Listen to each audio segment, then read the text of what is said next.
Hello बच्चों, ऐसे हम लोग बोर्ड एग्जाम के लिए कुछ ऑब्जेक्टिव क्वेश्चन देखने जा रहे हैं और ये हमारा पहला लेक्चर है और ये पहला सेट है। तो अब हम लोग कुछ वीवीआई ऑब्जेक्टिव क्वेश्चन देखने जा रहे हैं जो प्रीवियस ईयर में पूछे गए हैं और पूछे जाने की संभावना बहुत ज्यादा है। ठीक है, तो चलिए शुरू करते हैं वन बाय वन। ठीक है, पहला क्वेश्चन है, हीरा होता है तो आपको बताया गया था कि ठोस आकर्षण बल के आधार पर चार प्रकार के होते हैं, आयनिक, सहसंयोजक और इसी को नेटवर्क भी कहा जाता है, तीसरा धात्विक और चौथा आणविक। तो हीरा जो होता है ये आपका सहसंयोजक ठोस होता है, यानी कि नेटवर्क ठोस होता है। इसमें परमाणु सहसंयोजक बंध द्वारा आपस में बंधे होते हैं। नेटवर्क का मतलब होता है जाल का निर्माण। तो सहसंयोजक ठोस में सहसंयोजक ठोस जो होता है वो ज्यादातर नेटवर्क या जाल का निर्माण करता है, क्योंकि इसमें ये सभी कार्बन के अवरोध है और कार्बन का श्रृंखला गुण ज्यादा होता है, इसलिए ये आपस में जुड़कर एक लंबे चेन या एक लंबे जाल का क्या करता है, निर्माण करता है। तो आप तो इसमें हीरा ले लीजिए और ग्रेफाइट ले लीजिए। ठीक है, फ्लोरीन भी होता है जो कार्बन के अधिक श्रृंखला गुण को दर्शाता है। तो हीरा सहसंयोजक ठोस की एक और खास बात है कि ये विद्युत का कुचालक होता है, ये विद्युत का कुचालक होता है। लेकिन ग्रेफाइट जो होता है वो विद्युत का सुचालक होता है। क्यों होता है तो सुनिए, हीरा का जो स्ट्रक्चर होता है वो 3D में होता है, इंटरलॉक स्ट्रक्चर होता है, क्लोज पैक्ड होता है। लेकिन ग्रेफाइट का जो स्ट्रक्चर होता है वो 2D में होता है और 2D में होने का मतलब है कि इसमें एक बैलेंस फ्री होता है, जिसके कारण से विद्युत का सुचालक होता है।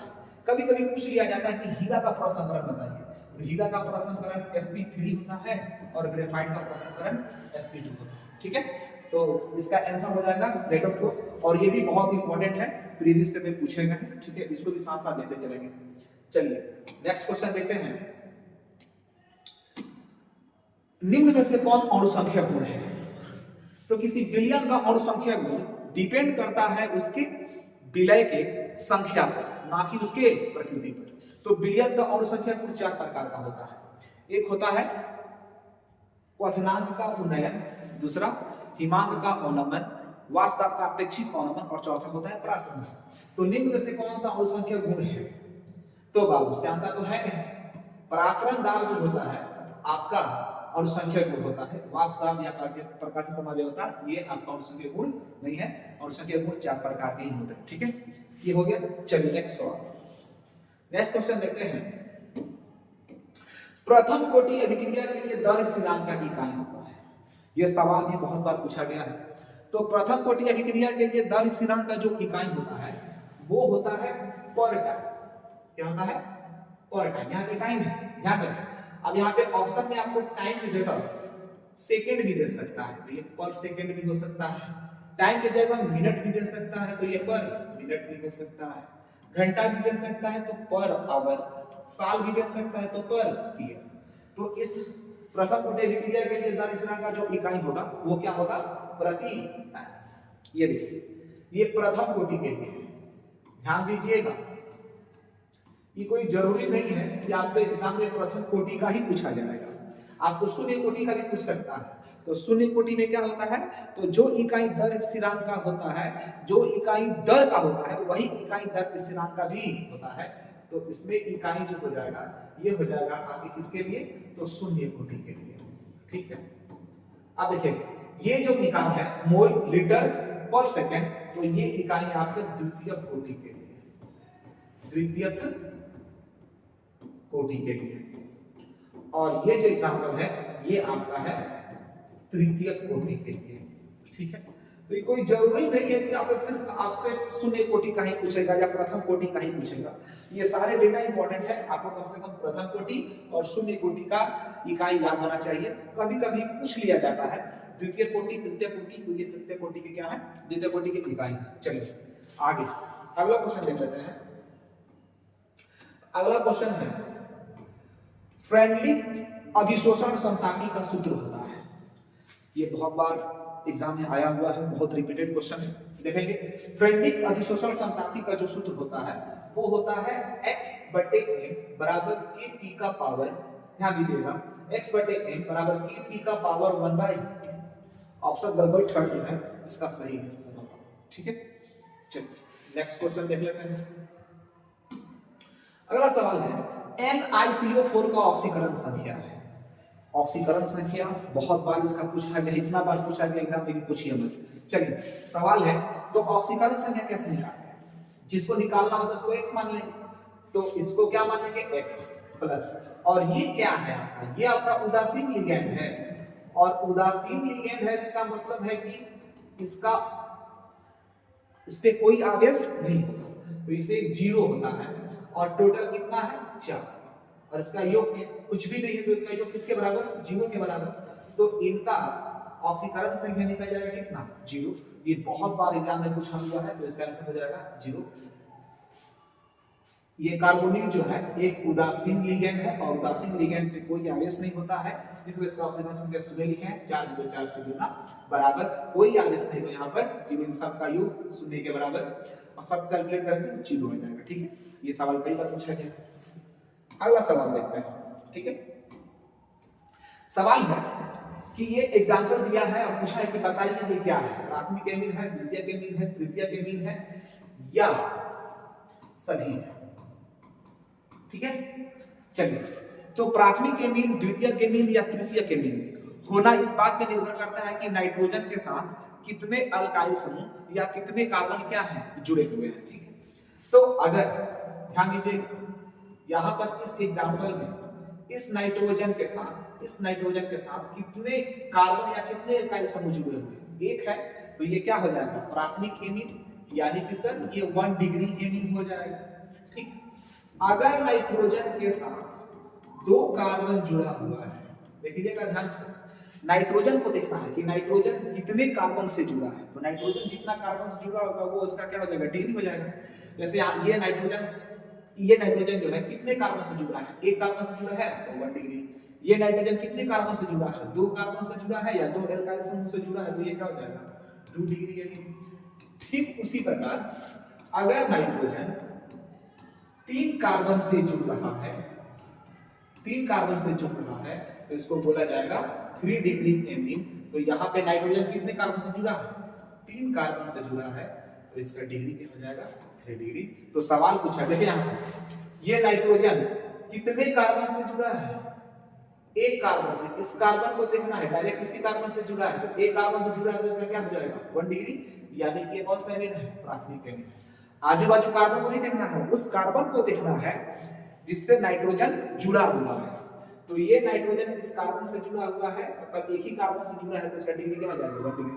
ये नाइट्रोजन 2 कार्बन से जुड़ा है 2 डिग्री, ये नाइट्रोजन 3 कार्बन से जुड़ा है 3 डिग्री, कुछ भी पूछा जा सकता है, तो ये आपका 1 डिग्री है, यानी प्राथमिक एमीन है।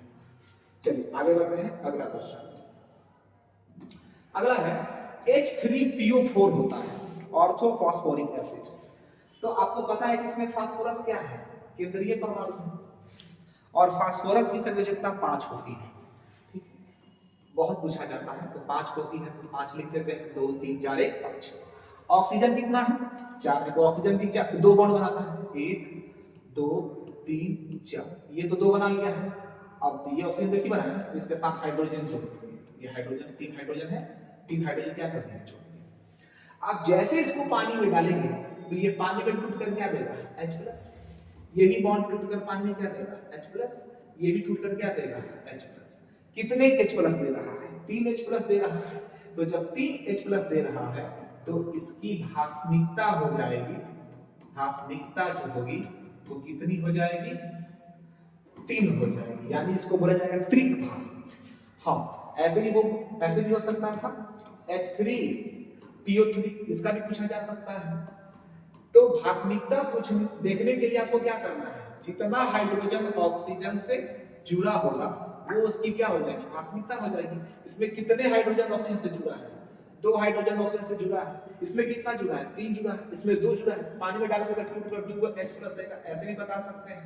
तो इसमें 2 H+ दे रहा है, तो इसकी भास्मिकता जो होगी वो कितनी हो जाएगी 2 हो जाएगी, यानी कि ये द्विभास्मिक हो जाएगा।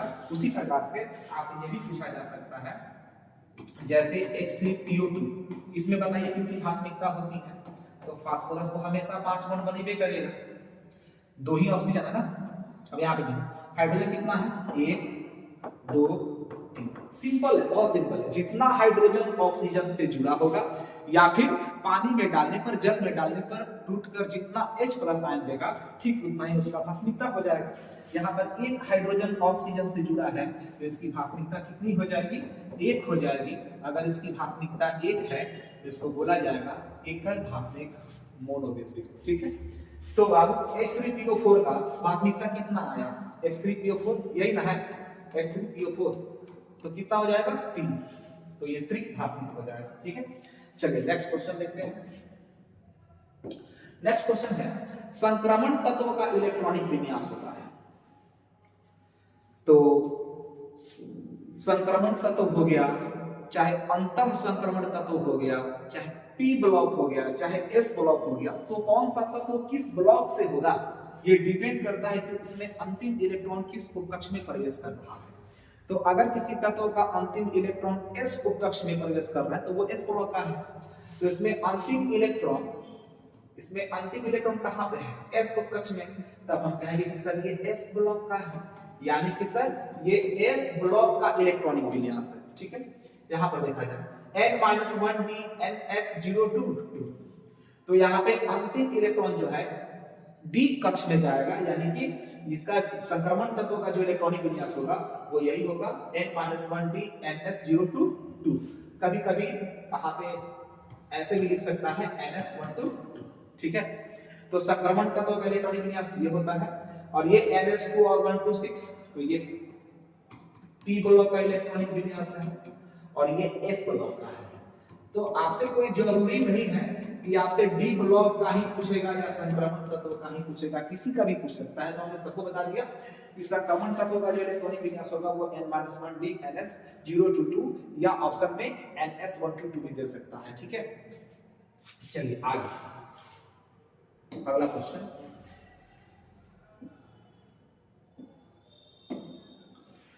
टेफ्लॉन का एकलक होता है,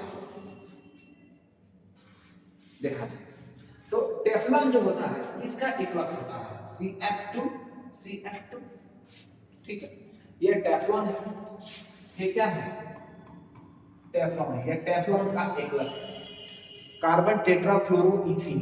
ठीक है, ये सर किसका एकलक है, तो ये पॉलीथीन का है, ये पॉलीथीन का है। ये किसका एकलक है, तो पॉलीविनाइल क्लोराइड PVC का है। ये किसका एकलक है, तो पॉलीएक्राइलोनाइट्राइल का है, यानी कि पैन का है। तो आपसे जरूरी नहीं कि टेफ्लॉन का पूछेगा, तो आपको ये भी ध्यान रखना है कि टेफ्लॉन का जो एकलक होता है वो होता है कार्बन टेट्राफ्लोरोईथीन। आपसे पूछ सकता है कि PVC का क्या होता है, तो विनाइल क्लोराइड। पैन का क्या होता है, तो विनाइल एक्राइलनाइट्राइल। ठीक है, तो किसी का भी पूछ सकता है। ठीक है, उम्मीद करते हैं कि समझ में आ रहा होगा। नेक्स्ट ये सवाल देखिए, BCC इकाई सेल में रिक्त स्थान होता है। रिक्त स्थान का मतलब इसी इकाई सेल में गोला परमाणु के द्वारा जो स्थान घेरा जाता है उसे संकुलन क्षमता कहा जाता है। और जो शेष बच जाता है रिक्त स्थान या खाली स्थान, उसको उसका पूछ रहा है कि रिक्त स्थान कितना होगा, खाली स्थान कितना होगा। तो आपको पता है कि मौलिक इकाई सेल तीन होता है, सरल घन, BCC और FCC। ठीक, तो BCC में जो रिक्त स्थान होता है, जरा ध्यान दीजिएगा, सरल घन में पहले चेक कर लेते हैं। तो सरल घन में होता है 48%, 52% संकुलन क्षमता। BCC में होता है 32% और 68% संकुलन क्षमता होता है। FCC में 26% रिक्त स्थान होता है और 74% संकुलन क्षमता होता है। समन्वय संख्या भी पूछ सकता है, कभी कभी पूछ लिया जाता है। समन्वय संख्या बता दीजिए। तो सरल घन का समन्वय संख्या 6 होता है, BCC का 8 होता है और FCC का 12 होता है।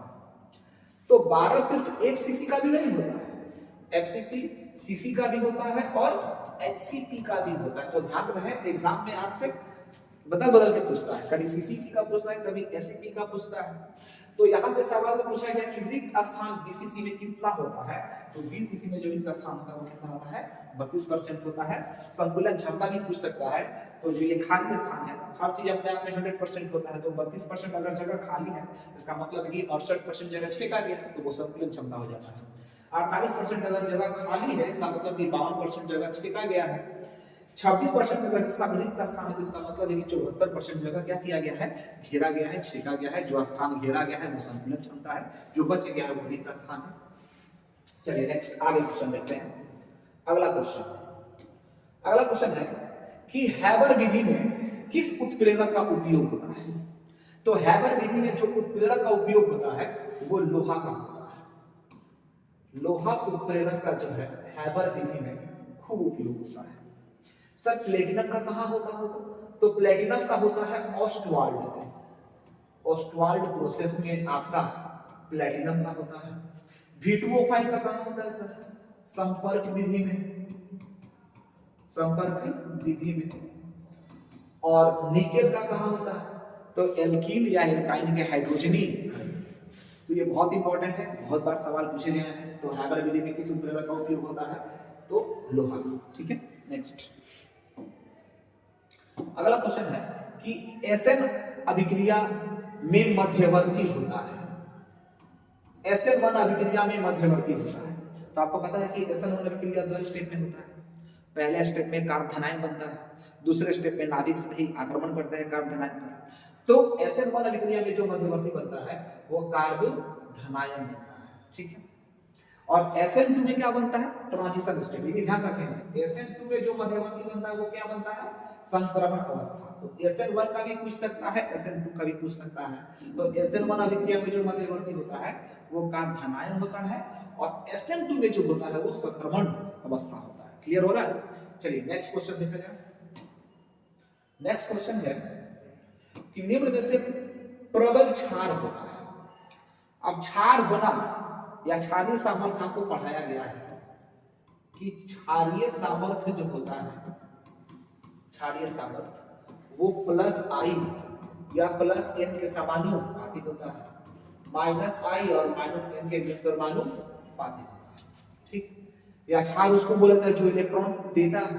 तो एमीन के केस में एक्सेप्शन है, कायदे से 3 डिग्री एमीन का होना चाहिए, इसमें 3 को प्लस आई उसका ज्यादा होना चाहिए था, लेकिन इसका नहीं होकर 2 डिग्री का हो जाता है, क्योंकि इसमें एक्सेप्शन होता है और ये इलेक्ट्रॉन को डोनेट आसानी से कर देता है। इसके पास इलेक्ट्रॉन तो है लेकिन देने के लिए जगह नहीं है, क्योंकि एल्काइल ग्रुप जो होता है आकार में बल्कियर होता है, नाइट्रोजन को चारों बगल से घेर लेता है। तो होता क्या है कि सबसे ज्यादा क्षार कौन होता है, 2 डिग्री हो जाता है। इसमें एक्सेप्शन है जो बार बार ये पूछा जाता है।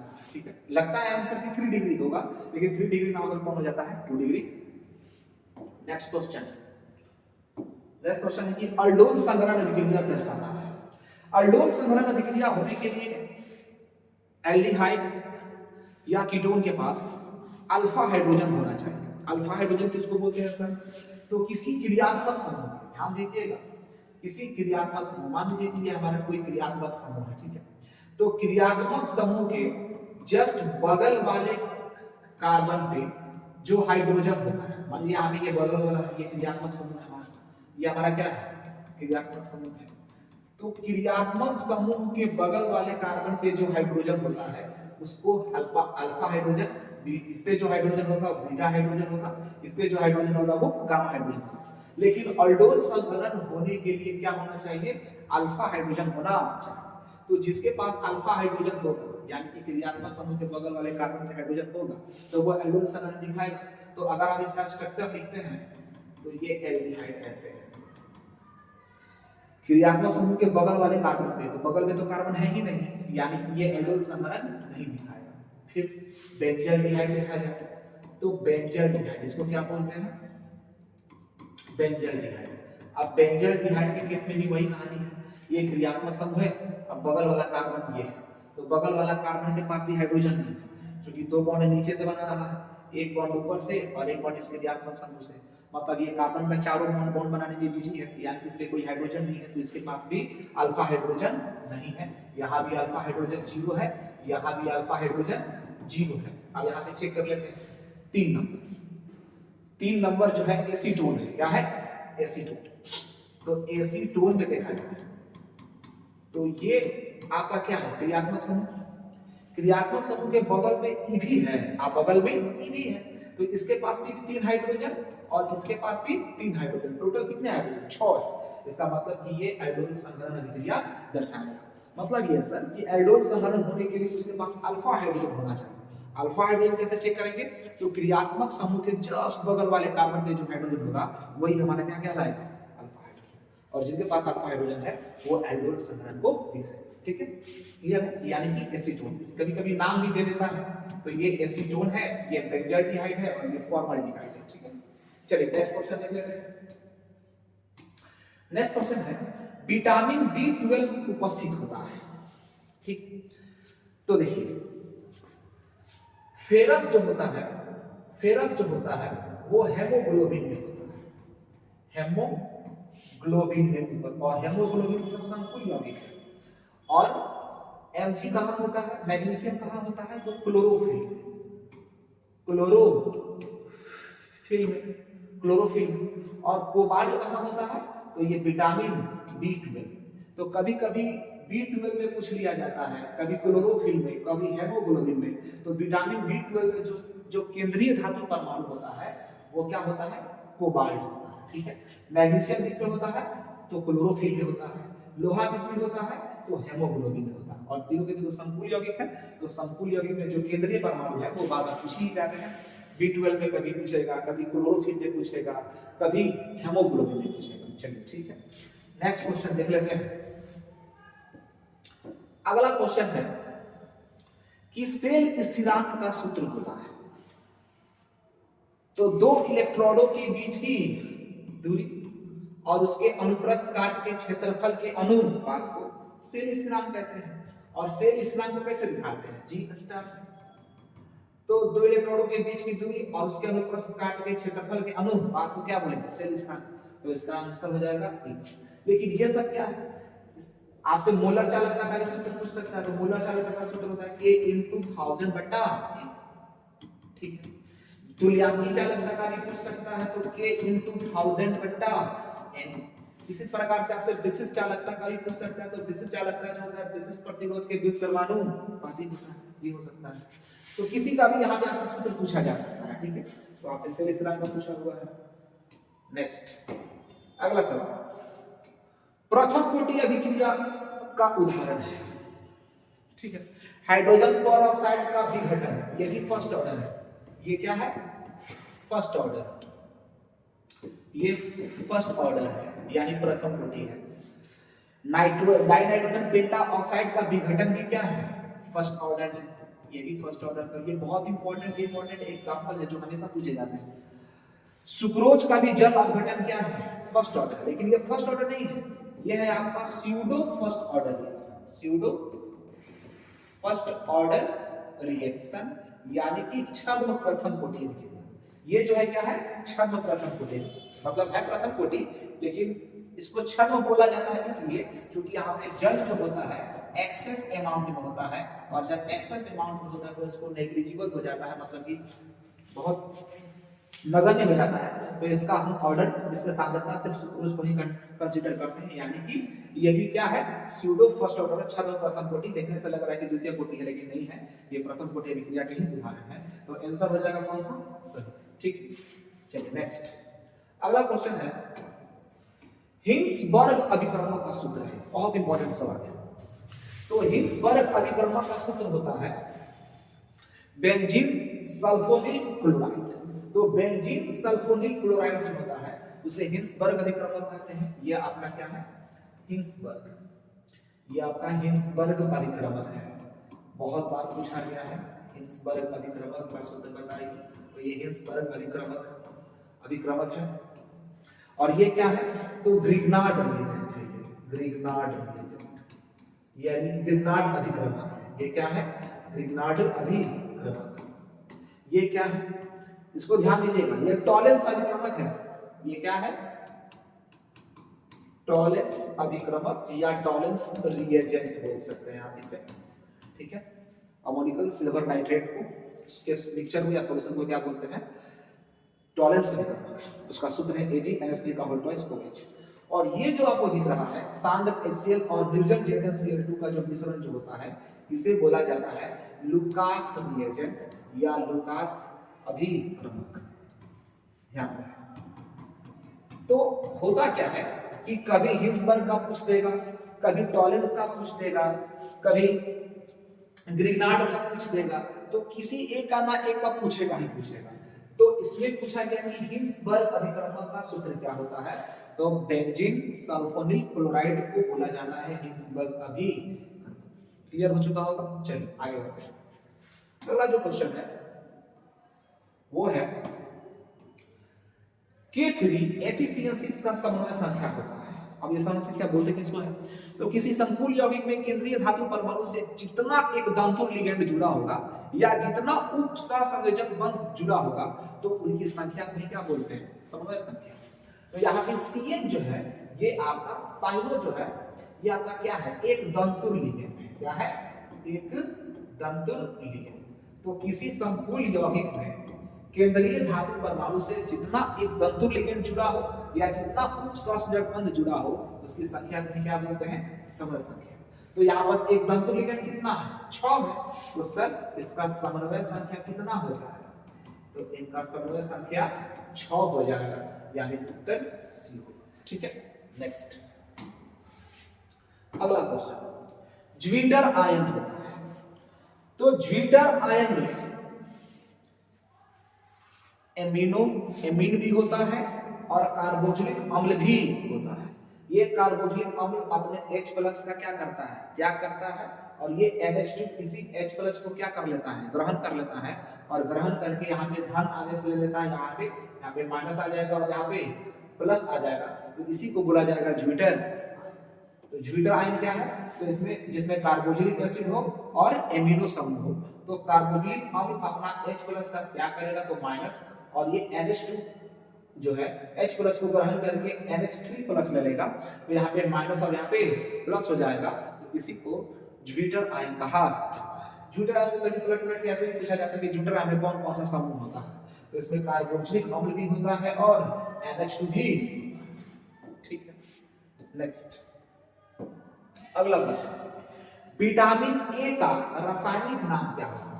सबको पता होगा, 10वीं क्लास समय पढ़ा होता है। तो विटामिन ए का जो रासायनिक नाम होता है वो होता है रेटिनॉल। ठीक है। उम्मीद करते हैं कि आपको समझ में आया होगा।